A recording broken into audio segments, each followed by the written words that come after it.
She went down the stairs. I thought, I'm gonna crack her for scratch. She should be good for a C-note at least. A C-note ain't bad to break the ice with. If she springs for it, I'll tie her to that bed and put my pepper specialty on her. It's certain to flip a young broad like her who's lived in heaven all her life. Besides, I ain't never slopped around in a bed with a canopy, especially one in heaven. I heard the faint bounce of her tiny feet on the stairway. She came into the bedroom with a silver service. We were going to have coffee in style. She set the gleaming tray on the dressing table top.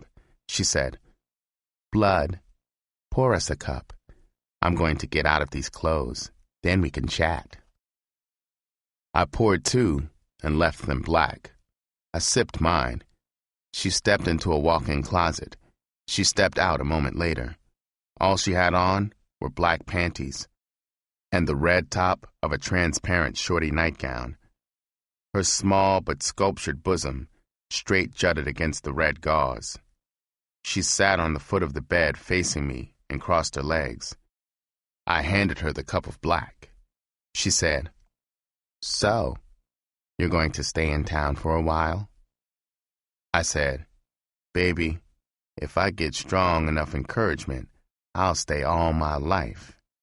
Baby, it's a pity I had to meet you when I'm in bad shape. I want to be good company, but that car problem and Mama won't let my mind stay on a pleasant track." Her ringer snapped. "Eureka!" She got off the bed and went to the dresser across the room. She opened the top drawer and took out a bank book. She came back and sat on the bed. She tapped the red nail of her left index finger against her white teeth. She studied the book's figures. I saw a frown hedgerow her brow. She got up and went to the dresser and threw the book into the open drawer and banged it shut. I thought, this broad has overdrawn. She's going to try the check con on me. She stooped and opened the bottom drawer. She brought out a foot-long, foot-tall metal pig. She walked to the dressing table and put the porker on the table beside me. She said, "Blood, this is the best I can do to help you now. I don't get my allowance for a week. I have less than $100 in my account. Cheer up. There must be at least $100 in quarters and halves in this bank. Believe me, I can vividly imagine what it's like to be colored and faced with your problems. Let's say it's a loan." I hefted the porker for a moment to check its gross weight. It was heavy, all right. It felt a C-note heavy. I reached out and took her hand. I guided her to my side on the chaise. I put my arm around her. I kissed her and sucked that sugary tongue like a suicidal diabetic. I leaned back from her. I looked into the heart of the blue fire. I said, "Baby, it's a wonderful secret that you've discovered. Not many people know that it's better to give than to receive. Maybe it sounds crazy, but I wish you weren't so beautiful and generous, so perfect. I don't see how you can miss capturing my foolish heart. You're a cinch to make me yours forever. Baby, I'm just a poor black country boy. Please don't hurt my heart." She sure had an appetite for the Jeff Con. The blue fire softened. Her eyes were misty and serious. She held my head between her dove-soft palms. She said, "Blood, baby, I'm white, but I have been more unhappy than any black person all my life. My parents have never understood me. When my whole being cried out for love and understanding, they gave me shiny things to stop my tears. Non-whites are like dirt to them. They are narrow and cold.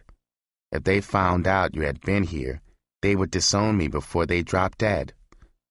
There's a sweet warmth that you have. I know that you can make me happy. I am so desperate for love and understanding.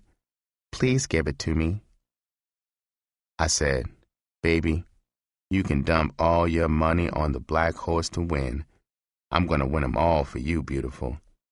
She said, Blood, you're a black panther. I'm a white lamb.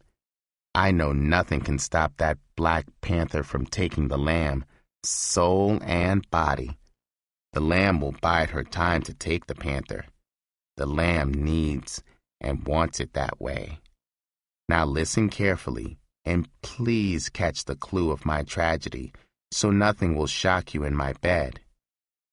Blood, perhaps you are aware of the structural flaws built into the columns of the world's most famous building.